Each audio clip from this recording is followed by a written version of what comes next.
ಅರಸು ದಾಖಲೆ ಮೂರಿದ ಸಿಎಂ ಸಿದ್ದರಾಮಯ್ಯಗೆ ಈಗ ಎಚ್ಡಿಕೆ ತಿರುಗೇಟು ಕೊಟ್ಟಿದ್ದಾರೆ. ಸಿದ್ದರಾಮಯ್ಯ ಲೀಸ್ ಬೇಸ್ ನಲ್ಲಿದ್ದಾರೆ ಅಂತ ಕುಮಾರಸ್ವಾಮಿ ಹೇಳ್ತಾ ಇದ್ದಾರೆ. ಹೈಕಮಾಂಡ್ ಹೇಳೋವರೆಗೂ ಇರ್ತೀವಿ ಅಂತ ಹೇಳ್ತಾರೆ. ಅರಸು ಇಂದಿರಾ ಗಾಂಧಿ ವಿರುದ್ಧವೇ ಸೆಡ್ಡು ಹೊಡೆದು ನಿಂತರು. ಇವರು ರಾಹುಲ್ ಗಾಂಧಿ ಹೇಳೋವರೆಗೆ ಇರ್ತೀವಿ ಅಂತಾರೆ. ಅರಸು ದಾಖಲೆ ಮುರಿದ ಸಿದ್ದರಾಮಯ್ಯ ವಿರುದ್ಧ ಎಚ್ಡಿಕೆ ಈ ರೀತಿ ವಾಗ್ದಾಳಿ ನಡೆಸಿದ್ದಾರೆ. ಕುಮಾರಸ್ವಾಮಿ ಮಾತಿಗೆ ಪ್ರತಿಕ್ರಿಯಿಸೋದಕ್ಕೆ ಸಿದ್ದರಾಮಯ್ಯ ನಿರಾಕರಿಸಿದ್ದಾರೆ. ಅವರು ಹೇಳದಕ್ಕೆಲ್ಲ ಉತ್ತರ ಕೊಡೋದಕ್ಕಾಗೋದಿಲ್ಲ ಅಂತ ಸಿದ್ದರಾಮಯ್ಯ ಅವರು ಹೇಳಿದ್ದಾರೆ. ಇತ್ತೀಚೆಗೆ ದೀರ್ಘಾವಧಿ ಸಿಎಂ ದಾಖಲೆಯನ್ನ ಬರೆದಿದ್ರು ಸಿದ್ದರಾಮಯ್ಯ. ಅರಸು ದಾಖಲೆ ಮುರಿದು ತಮ್ಮ ಹೆಸರಿಗೆ ಆ ದಾಖಲೆಯನ್ನ ಬರೆದುಕೊಂಡಿದ್ದಾರೆ. ಅದರ ಮೇಲೆ ಕುಮಾರಸ್ವಾಮಿ ಅವರು ಈಗ ಚಾಟಿ ಬೀಸಿದ್ದಾರೆ. ಹೈಕಮಾಂಡ್ ಹೇಳೋವರೆಗೂ ಇರ್ತೀವಿ ಅಂತಾರೆ. ಸಿದ್ದರಾಮಯ್ಯ ಲೀಸ್ ಬೇಸ್ ನಲ್ಲಿದ್ದಾರೆ ಅಂತ ಕುಮಾರಸ್ವಾಮಿ ವಾಗ್ದಾಳಿ ನಡೆಸಿದ್ದಾರೆ. ಅರಸು ಇಂದಿರಾ ಗಾಂಧಿ ವಿರುದ್ಧನೇ ಸೆಡ್ ಹೊಡೆದು ನಿಂತರು. ಆದ್ರೆ ಇವರು ರಾಹುಲ್ ಗಾಂಧಿ ಹೇಳೋವರೆಗೂ ನಾನು ಇರ್ತೀನಿ ಅಂದಿದ್ದಾರೆ. ಅದಕ್ಕೆ ಸಿದ್ದರಾಮಯ್ಯ ಪ್ರತಿಕ್ರಿಯಿಸೋದಕ್ಕೆ ನಿರಾಕರಿಸಿದ್ದಾರೆ.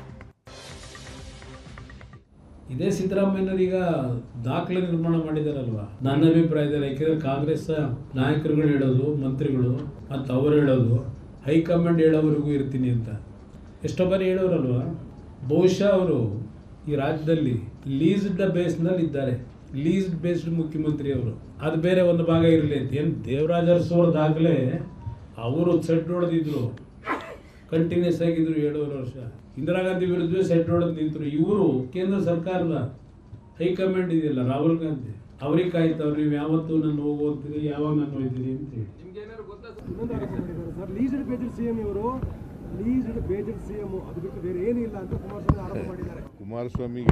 ಕುಮಾರಸ್ವಾಮಿ ಬಿಜೆಪಿ ಅವರು ಬರೀ ಸುಳ್ಳು ಹೇಳ್ತಾರೆ. ಅವ್ರಿಗೆಲ್ಲ ಉತ್ತರ ಕೊಡ್ತಾ ಕೂತ್ಕೊಳ್ಳೋಕ್ಕಾಗಲ್ಲ. ಕುಮಾರಸ್ವಾಮಿ ಬಿಜೆಪಿ ಅವರು ಬರೀ ಸುಳ್ಳು ಹೇಳ್ತಾರೆ.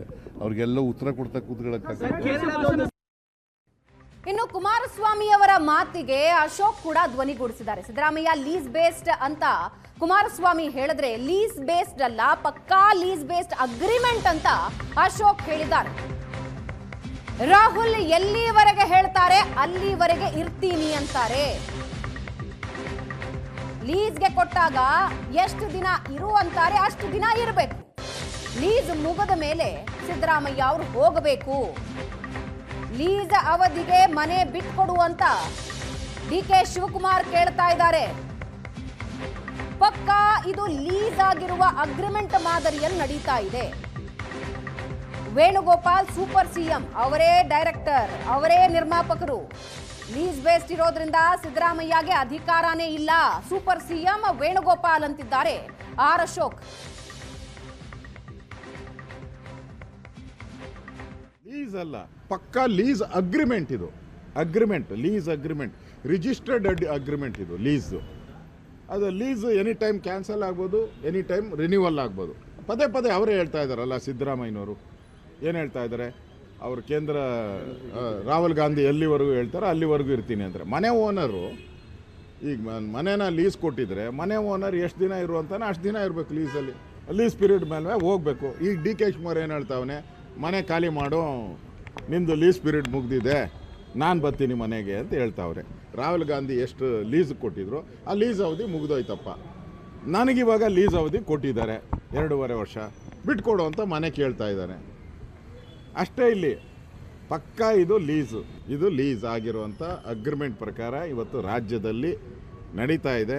ವೇಣುಗೋಪಾಲ್ ಇದಕ್ಕೆ ಸೂಪರ್ ಸಿಎಂ, ಅವ್ರದ್ದೇ ಡೈರೆಕ್ಷನ್ನು, ಅವರೇ ಪ್ರೊಡ್ಯೂಸರು, ಎಲ್ಲ ಅವ್ರು ಹೇಳ್ದಂಗೆ ನಡೆಯುವಂಥದ್ದು ಕಾಂಗ್ರೆಸ್. ಇಲ್ಲೇನೂ ಇಲ್ಲ, ಯಾಕಂದರೆ ಲೀಸ್ ಬೇಸಲ್ಲಿ ಇರೋದ್ರಿಂದ ಇವ್ರಿಗೆ ಅಧಿಕಾರನೇ ಇಲ್ಲ. ಲೀಸ್. ಇನ್ನು ವಿಪಕ್ಷಗಳ ವಾಗ್ದಾಳಿಯ ನಡುವೆನೆ ಸಂಕ್ರಾಂತಿ ಹತ್ತಿರವಾಗ್ತಾನೆ ಮತ್ತೆ ಕಾಂಗ್ರೆಸ್ನಲ್ಲಿ ಕುರ್ಚಿ ಸಂಘರ್ಷ ಶುರುವಾಗ್ತಾ ಇದೆ. ಡಿಕೆಶಿ ಸಿಎಂ ಆಗಬೇಕು ಅಂತ ಎಲ್ರಿಗೂ ಆಸೆ ಇದೆ, ನನಗೂ ಆಸೆ ಇದೆ. ನಾನು ಆಸೆ ಇಲ್ಲ ಅಂತ ಎಲ್ಲಾದ್ರೂ ಹೇಳಿದ್ದೀನ ಅಂತ ಡಿಕೆ ಸುರೇಶ್ ಹೇಳ್ತಾ ಇದ್ದಾರೆ. ಶುಭ ಗಳಿಗೆಗೆ ಶುಭ ಲಗ್ನ ನೀವು ಫಿಕ್ಸ್ ಮಾಡಿದ್ರೆ ಎಲ್ಲ ನಡೆಯುತ್ತೆ. ಮುಹೂರ್ತ ಫಿಕ್ಸ್ ಮಾಡೋದನ್ನ ಕಾಯ್ತಾ ಇದ್ದೀವಿ ಅಂದಿದ್ದಾರೆ ಮಾಜಿ ಸಂಸದರು. ಸದ್ಯಕ್ಕೆ ಮಾಧ್ಯಮವೇ ನನಗೆ ಹೈಕಮಾಂಡ್ ಅಂದಿದ್ದಾರೆ. ಜನವರಿ 16ನೇ ತಾರೀಕಿನ ಬಳಿಕ ಮಾತಾಡ್ತೀನಿ ಅಂತ ಶಿವಗಂಗಾ ಬಸವರಾಜು ಹೇಳ್ತಾ ಇದ್ದಾರೆ. ಹೈಕಮಾಂಡ್ ಹೇಳುವ ಮಾತಿಗೆ ನಾವೆಲ್ಲಾ ಬದ್ಧ ಅಂದಿದ್ದಾರೆ. ಸಂಕ್ರಾಂತಿ ನಂತರ ಡಿಕೆಶಿ ಸಿಎಂ ಆಗ್ತಾರೆ ಅಂತ ಇಕ್ಬಾಲ್ ಹುಸೇನ್ ಹೇಳ್ತಾ ಇದ್ದಾರೆ. ಎಲ್ರಿಗೂ ಆಸೆ ಇದೆ, ನನಗೂ ಆಸೆ ಇದೆಯಪ್ಪ. ನನಗೆ ಆಸೆ ಇಲ್ಲ ಅಂತ ಯಾವ ಥರ ಹೇಳಿದ್ದೀನಿ ನಾನು. ಸೊ ಹಾಗಾಗಿ ರಾಮೋತ್ಸವ ಕಾರ್ಯಕ್ರಮಕ್ಕೆ ಆಹ್ವಾನ ಬರಬೇಕು ಅಂತ ಹೇಳಿ ಅವರ ಪಕ್ಷದ ಎಲ್ಲ ಮುಖಂಡರುಗಳು ಬಂದು ಆಹ್ವಾನವನ್ನು ಮಾಡಿದ್ರು. ಇವತ್ತು ಕುಣಗಲ್ ಉತ್ಸವ ಇದೆ, ಪ್ರತಿಭಾ ಪುರಸ್ಕಾರ ಇದೆ, ಅಲ್ಲಿಗೆ ಹೋಗ್ತಾ ಇದ್ದೀನಿ. ನೀವು ಗಳಿಗೆ ಮುಹೂರ್ತ ಫಿಕ್ಸ್ ಮಾಡಿದ್ರೆ ಸರಿ ಹೋಗುತ್ತೆ. ನೀವು ಇನ್ನೂ ಫಿಕ್ಸ್ ಮಾಡಿಲ್ವಲ್ಲ, ಶುಭಗಳಿಗೆ ಶುಭ ಲಗ್ನ ಎಲ್ಲ ನೀವು ಫಿಕ್ಸ್ ಮಾಡಿದ್ರೆ ನಡೆಯುತ್ತೆ. ಚುನಾವಣೆ ಪ್ರಕ್ರಿಯೆಗಳು ನಡಿಬೇಕಾದ್ರೆ ಚುನಾವಣೆಯಲ್ಲಿ ಒಂದಷ್ಟು ಮೇಲುಸ್ತುವಾರಿಯನ್ನು ಹಾಕೋವಂಥದ್ದು. ನಮ್ಮ ರಾಜ್ಯಕ್ಕೂ ಸಾಕಷ್ಟು ಜನ ವೀಕ್ಷಕರನ್ನು ನೇಮಕ ಮಾಡಿದರು. ಸೊ ಚುನಾವಣಾ ಪ್ರಕ್ರಿಯೆ ಬಗ್ಗೆ ಒಂದು ಅವರನ್ನು ನಿಯೋಜನೆ ಮಾಡಿದ್ದಾರೆ. ಸೊ ಅದು ಪಕ್ಷದ ಕೆಲಸ ಮಾಡ್ತಾರೆ. ಅವರು ಸೀನಿಯರ್ಸ್ ಇದ್ದಾರೆ. ರಾಯರೆಡ್ಡಿ ಅವರು ಮಾತಾಡ್ತಿರೋದು ನಾನು ನೆನ್ನೆ ಅಬ್ಸರ್ವ್ ಮಾಡಿದೆ. ನೆನ್ನೆ ಕಂಟಿನ್ಯೂ ಅಬ್ಸರ್ವ್ ಮಾಡ್ತಾ ಇದ್ದೀನಿ. ಈಗ ಹೈಕಮಾಂಡ್ ಹೇಳಿದೆ ಯಾರೂ ಏನು ಮಾತಾಡಬೇಡ್ರಿ ಮುಖ್ಯಮಂತ್ರಿ ವಿಷಯ ಅಂತ. ಅದ್ರ ಮೇಲೂ ಅದಕ್ಕೂ ಜಾಸ್ತಿಯಾಗಿ ಮಾನ್ಯ ಮುಖ್ಯಮಂತ್ರಿಗಳೇ ಹೇಳಿದ್ದಾರೆ ನಾವೆಲ್ಲ ಹೈಕಮಾಂಡ್ ತೀರ್ಮಾನಕ್ಕೆ ಬದ್ಧವಾಗಿದ್ದೀವಿ ಅಂತ.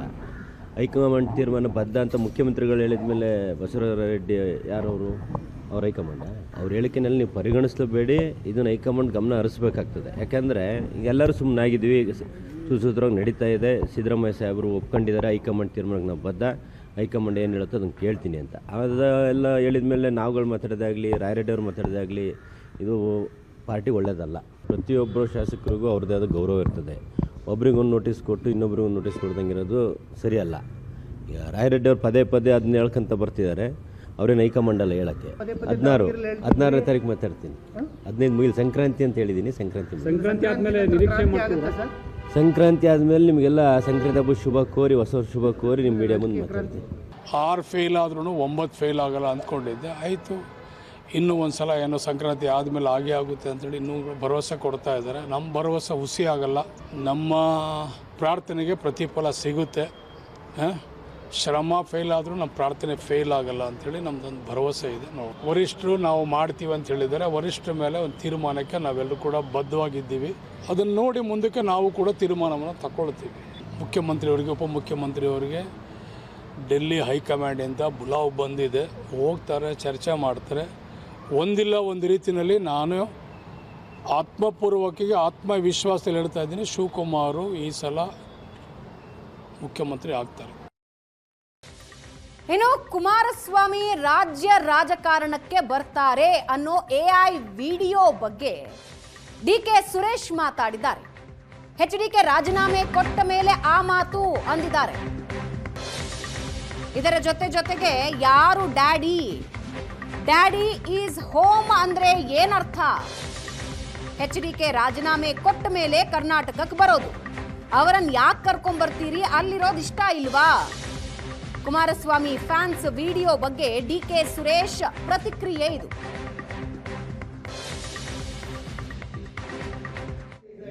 ಡ್ಯಾಡಿ ಸೋಮ ಅಂದ್ರೆ ಏನು?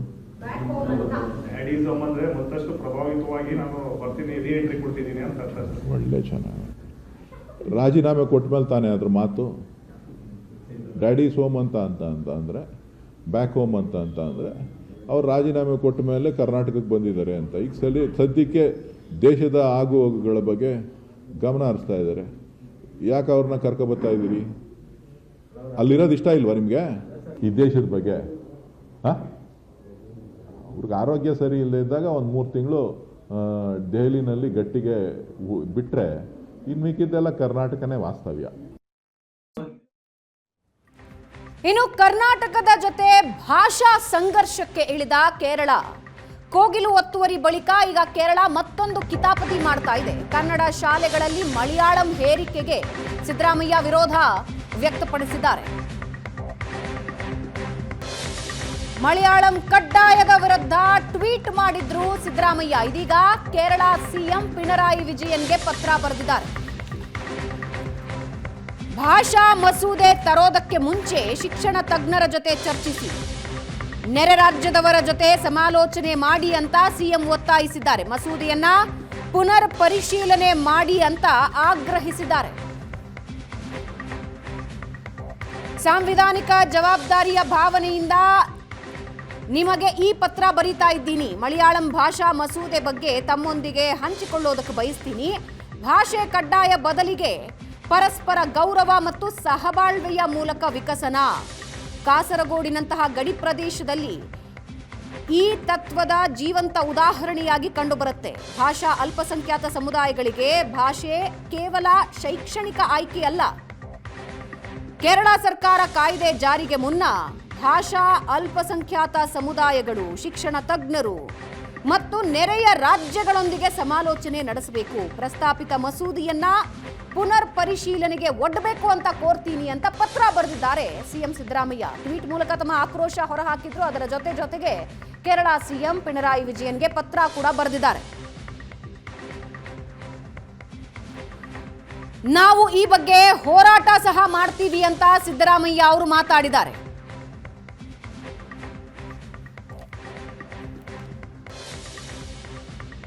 ಇನ್ನು ಕೇರಳದ ಕನ್ನಡ ಶಾಲೆಗಳಲ್ಲಿ ಮಲಯಾಳಂ ಕಡ್ಡಾಯ ವಿಚಾರ ಕೇರಳ ಸಿಎಂಗೆ ನಾನು ಪತ್ರ ಬರೆದಿದ್ದೀನಿ ಅಂತ ಸಿಎಂ ಸಿದ್ದರಾಮಯ್ಯ ಹೇಳಿದ್ದು, ನಾವು ಈ ಬಗ್ಗೆ ಹೋರಾಟ ಸಹ ಮಾಡ್ತೀವಿ ಅಂತ ಸಿಎಂ ಸಿದ್ದರಾಮಯ್ಯ ಹೇಳ್ತಾ ಇದ್ದಾರೆ.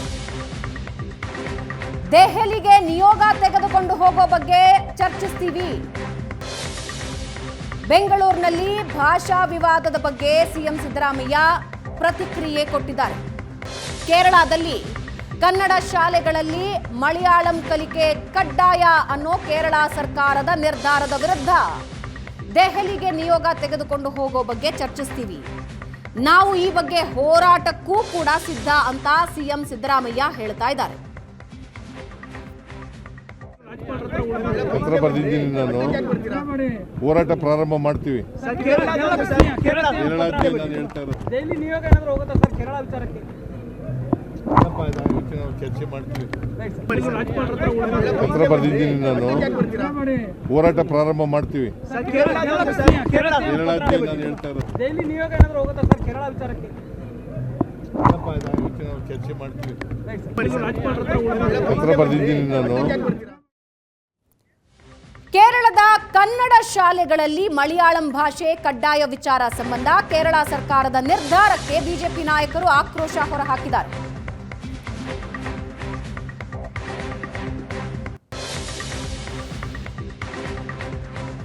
ಶಾಲೆಗಳಲ್ಲಿ ಮಲಯಾಳಂ ಭಾಷೆಯನ್ನು ಹೇರುವಂತ ಒತ್ತಾಯಪೂರ್ವಕವಾಗಿ ಮಲಯಾಳಂ ಭಾಷೆಯನ್ನು ಹೇರುವಂತ ಒಂದು ಕೆಲಸಕ್ಕೆ ಆ ಸರ್ಕಾರ ಕೈ ಹಾಕಿರುವಂತದ್ದು ಇದು ಖಂಡನೀಯ. ಕೆ.ಸಿ. ವೇಣುಗೋಪಾಲ್ ಅವರು ಕರ್ನಾಟಕದ ವಿಚಾರದಲ್ಲಿ ಪದೇ ಪದೇ ಮೂಗು ತೋರಿಸುವಂತ ಕೆಲಸವನ್ನ ಮಾಡುತ್ತಾರೆ.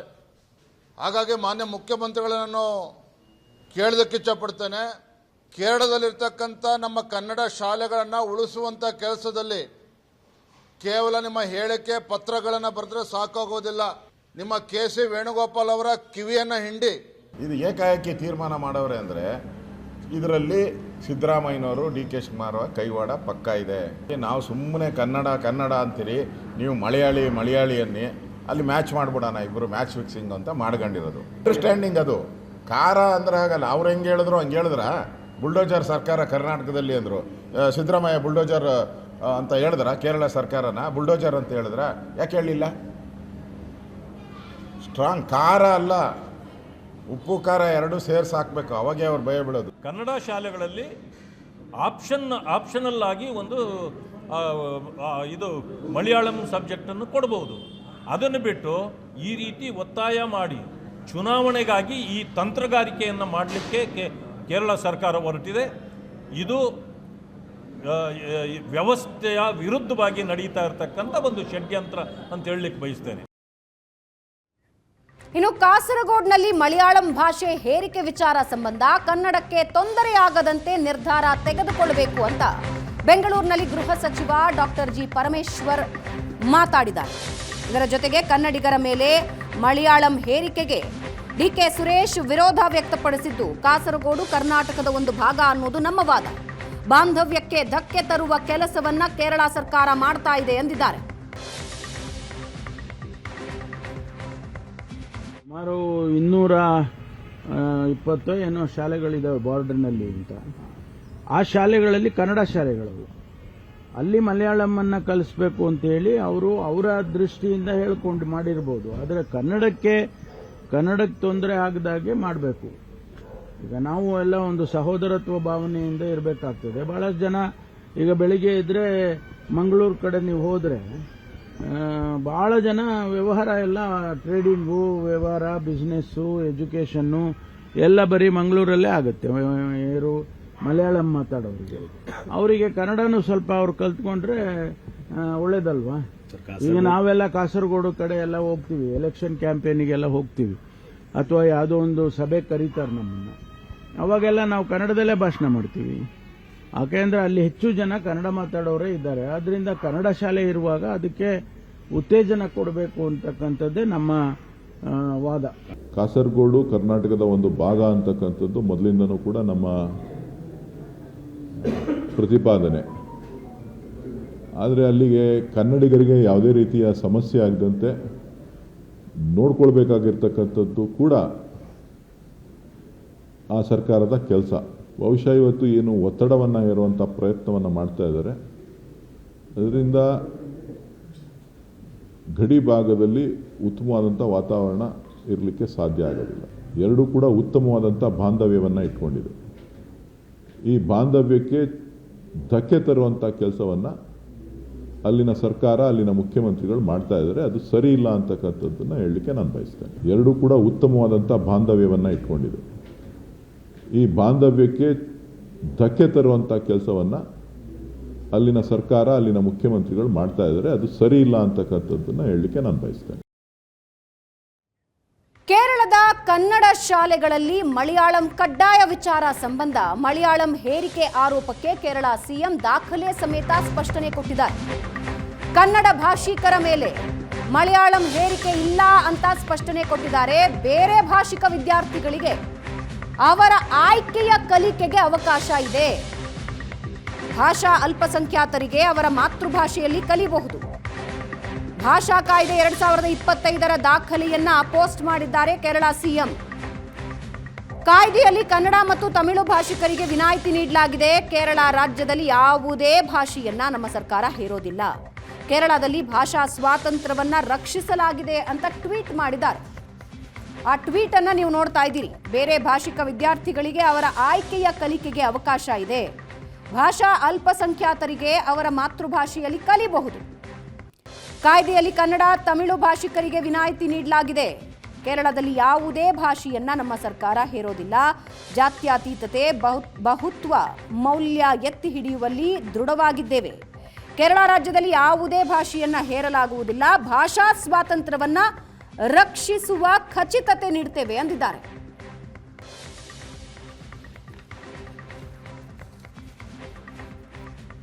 ಅಜಿರಾಮ್ಜಿ ಕಾಯ್ದೆ ವಿರುದ್ಧ ಕಾಂಗ್ರೆಸ್ ನಾಯಕರ ಹೋರಾಟ. ಕಾಂಗ್ರೆಸ್ ಹೋರಾಟಕ್ಕೆ ದೋಸ್ತಿ ನಾಯಕರು ತಿರುಗೇಟು ಕೊಟ್ಟಿದ್ದಾರೆ. ಬಿಜೆಪಿ ಹಾಗೂ ಜೆಡಿಎಸ್ ನಾಯಕರು ಜಂಟಿ ಸುದ್ದಿಗೋಷ್ಠಿ ನಡೆಸಿದರು. ಯೋಜನೆ ಬಗ್ಗೆ ಅಪಪ್ರಚಾರ ಮಾಡುತ್ತಿದ್ದಾರೆ ಅಂತ ವಾಗ್ದಾಳಿ ನಡೆಸಿದ್ದು. ಕುಮಾರಸ್ವಾಮಿ ಹಾಗೂ ವಿಜಯೇಂದ್ರ ನೇತೃತ್ವದಲ್ಲಿ ಸುದ್ದಿಗೋಷ್ಠಿ ನಡೆದು ಜಿರಾಮ್ಜಿ ಕಾಯ್ದೆ ಬಗ್ಗೆ ಗೊಂದಲ ಪರಿಹರಿಸಿದ್ದಾರೆ ಮೈತ್ರಿ ಪಡೆ. ಬಡವರಿಗೆ ಮತ್ತಷ್ಟು ಅನುಕೂಲ ಮಾಡೋದಕ್ಕೆ ಯೋಜನೆ ಬದಲಾವಣೆಯಾಗಿದೆ. ಒಳ್ಳೆಯ ಉದ್ದೇಶದಿಂದಲೇ ಈ ಕಾಯ್ದೆ ಜಾರಿಯಾಗಿದೆ ಅಂತ ಕುಮಾರಸ್ವಾಮಿ ಹೇಳಿದ್ದು, ಯೋಜನೆ ಬಗ್ಗೆ ತಪ್ಪು ಮಾಹಿತಿ ನೀಡುತ್ತಿದ್ದಾರೆ ಅಂತ ಬಿವೈ ವಿಜಯೇಂದ್ರ ಗರಂ ಆಗಿದ್ದಾರೆ. ಕೇಂದ್ರ ಸರ್ಕಾರ ಹಿಂದೆ ಇದ್ದಂತ 2005ರಲ್ಲಿ ಪ್ರಾರಂಭ ಆದಂತ ಮನ್ರೇಗಾ ಯೋಜನೆಯನ್ನ ಕೆಲವು ಬದಲಾವಣೆಗಳನ್ನ ತರತಕ್ಕಂಥದ್ರ ಮುಖಾಂತರ ಹೆಸರನ್ನು ಬದಲಾವಣೆ ಮಾಡಿದ್ದಾರೆ ಅಂತಕ್ಕಂಥ ಒಂದು ಹಿನ್ನೆಲೆಯಲ್ಲಿ ಅದನ್ನೇ ರಾಜಕೀಯವಾಗಿ ಕಾಂಗ್ರೆಸ್ ಪಕ್ಷ ದುರ್ಬಳಕೆ ಮಾಡಿಕೊಳ್ಳಿಕ್ಕೆ ಹೊರಟಿದ್ದಾರೆ. ಹೊಸದಾಗಿ ಹೆಸರನ್ನು ಇಟ್ಟಿದ್ದಾರೆ, ವಿಕಸಿತ ಭಾರತ್ ರೋಜ್ಗಾರ್ ಮತ್ತು ಆಜೀವಿಕಾ ಮಿಷನ್ ಖಾತರಿ ಅಂತಕ್ಕಂಥದ್ದು ಅದರ ಸಂಪೂರ್ಣ ಹೆಸರು. ಆದರೆ ಅದನ್ನು ಶಾರ್ಟ್ ಆಗಿ ಜಿರಾಮ್ಜಿ ಅಂತ ಹೇಳಿ ಕೇಂದ್ರ ಸರ್ಕಾರ ಮಹಾತ್ಮ ಗಾಂಧೀಜಿಯವರಿಗೆ ಅಪಚಾರ ಮಾಡಿ ಅವರ ಹೆಸರನ್ನ ಬದಲಾವಣೆ ಮಾಡಿದ್ದಾರೆ ಅಂತಕ್ಕಂಥ ಒಂದು ದೊಡ್ಡ ಅಪಪ್ರಚಾರವನ್ನ ಕಾಂಗ್ರೆಸ್ ಪಕ್ಷ ಮಾಡ್ತಾ ಇರತಕ್ಕಂಥದ್ದು ನೋಡ್ತಾ ಇದ್ದೆ. ಯಾವುದಾದ್ರೂ ಪ್ರಮುಖವಾದಂತಹ ಯೋಜನೆಗಳಿಗೆ ಮಹಾತ್ಮ ಗಾಂಧೀಜಿಯವರ ಹೆಸರನ್ನ ಎಷ್ಟು ಹೆಸರನ್ನ ಇಟ್ಟಿದ್ದಾರೆ, ಕರ್ನಾಟಕದಲ್ಲೇ ಎಷ್ಟು ಹೆಸರನ್ನು ಇಟ್ಟಿದ್ದಾರೆ. ಬಡ ಕೂಲಿ ಕಾರ್ಮಿಕರಿಗೆ ನಿರುದ್ಯೋಗದ ಸಮಸ್ಯೆಯನ್ನು ಗ್ರಾಮೀಣ ಪ್ರದೇಶದಲ್ಲಿ ಹಲವಾರು ಕುಟುಂಬಗಳ ವಂಚನೆಗಳೇನಾಗಿದೆ ಅವರುಗಳಿಗೆ ನಿರುದ್ಯೋಗದ ಸಮಸ್ಯೆಯಿಂದ ಒಳ್ಳೆಯ ಉದ್ದೇಶದಿಂದ ತಂದಿದ್ದಾರೆ. ನಾನು ಈ ಒಂದು ಕಾರ್ಯಕ್ರಮ ಅತ್ಯಂತ ಕೆಟ್ಟ ಕಾರ್ಯಕ್ರಮ ಅಂತ ನಾನು ಹೇಳಲಿಕ್ಕೆ ಹೋಗೋದಿಲ್ಲ. ಈ ಒಂದು ಮಹಾತ್ಮ ಗಾಂಧೀಜಿಯವರ ಹೆಸರನ್ನ ಇಟ್ಟಂತ ಈ ಯೋಜನೆ ಎಷ್ಟರ ಮಟ್ಟಿಗೆ ಮಹಾತ್ಮ ಗಾಂಧೀಜಿಯವರಿಗೆ ಗೌರವ ಸಲ್ಲಿಸ್ತಕ್ಕಂಥ ರೀತಿಯಲ್ಲಿ ಭ್ರಷ್ಟರಹಿತವಾಗಿ ಈ ಕಾರ್ಯಕ್ರಮಗಳನ್ನು ಅನುಷ್ಠಾನಕ್ಕೆ ತಂದಿದ್ದಾರೆ. ಇದೆಲ್ಲ ಈ ಒಂದು ನ್ಯೂನತೆಗಳು ಕೇಂದ್ರ ಸರ್ಕಾರಕ್ಕೆ 10 ವರ್ಷ ಬೇಕಾಯ್ತಾ ಇದೆಲ್ಲವನ್ನ ಕಂಡುಹಿಡಿಯಲಿಕ್ಕೆ ಅಂತಕ್ಕಂಥದ್ದನ್ನು ಕಾಂಗ್ರೆಸ್ನ ಕೆಲವು ನಾಯಕರೇನು ಕೇಳ್ತಾರೆ. 100% ಕೇಂದ್ರ ಸರ್ಕಾರದ ಅನುದಾನ.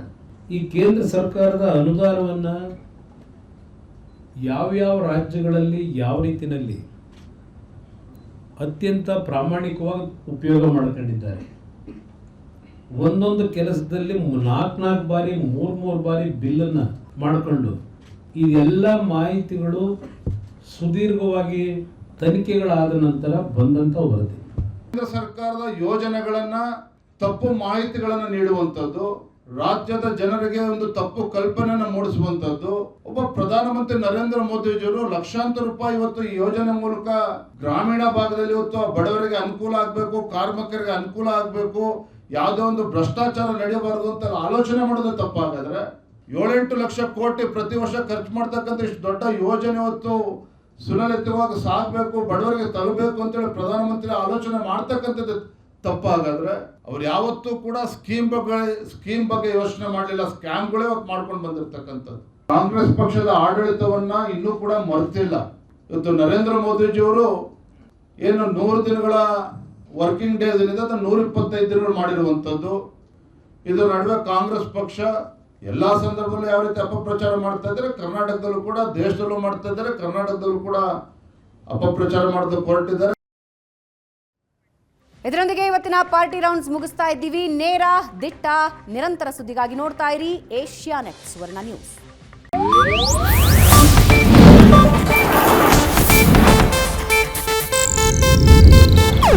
ಇದು ಏಷ್ಯಾನೆಟ್ ನ್ಯೂಸ್ ನೆಟ್ವರ್ಕ್ ಪ್ರಸ್ತುತಿ.